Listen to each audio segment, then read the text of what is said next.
the intention that I had within me was to reach all those souls who are ready to hear about these inner truths, and also so that we can extend help to all of those souls who are already in the inner worlds. So I had prayed that if any souls in the inner world need help, maybe some of their loved ones would be inspired to attend this session, and so we can reach out to those souls through this session. Okay. What is happening for the soul, the higher soul, is actually going through something called the life review process. So during the stage of withdrawal and till sometime afterwards also, the higher soul will see the whole of its lifetime, that particular lifetime of the incarnated soul, everything will pass before it in review. The smallest of memories, the finest of details, every forgotten moment, event, words that we have said will be relived by the higher soul. Every success, every failure, all our loves, all our hates, everything will be shown to us. Now, based on the inner teachings, our soul will be its own judge. There is nobody else judging us.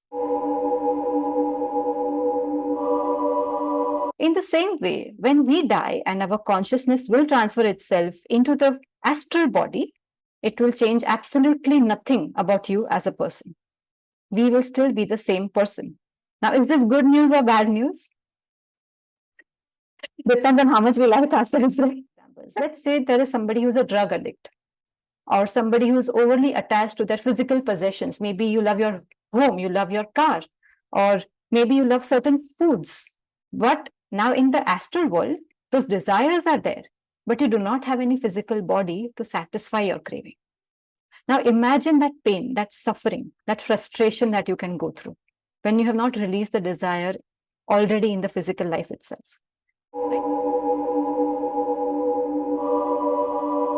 Now, the reason we are discussing all this, why? Is it just because it is so fascinating to hear, right? No, it is because if we were to die without any of this knowledge or idea about how the astral plane functions or how life would be, the afterlife would indeed be very, very difficult to comprehend sometimes. What do you do? How do you manage yourself? What do you do now? Let's say you're stuck at a particular plane of existence. What is the next way to go? Wouldn't you feel helpless for hundreds of years? Wouldn't you want somebody to help you out? Right? So by understanding these concepts, we already have an advantage over those who do not understand life beyond the physical. Till the past is not resolved, can the present be healed? Until the present is not healed, can the future be healed?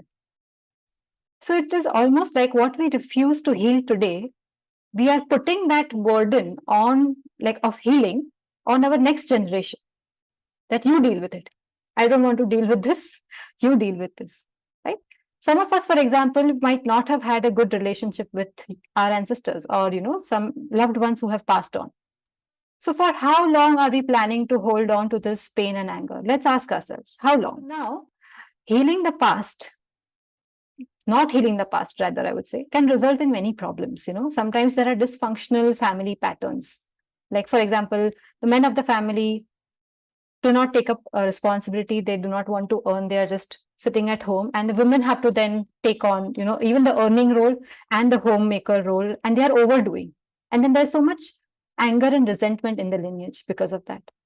Sometimes there are chronic illnesses that pass on from generation to generation, chronic conditions that refuse to heal in your body, or you're feeling stuck, or there are certain addictions that keep passing on.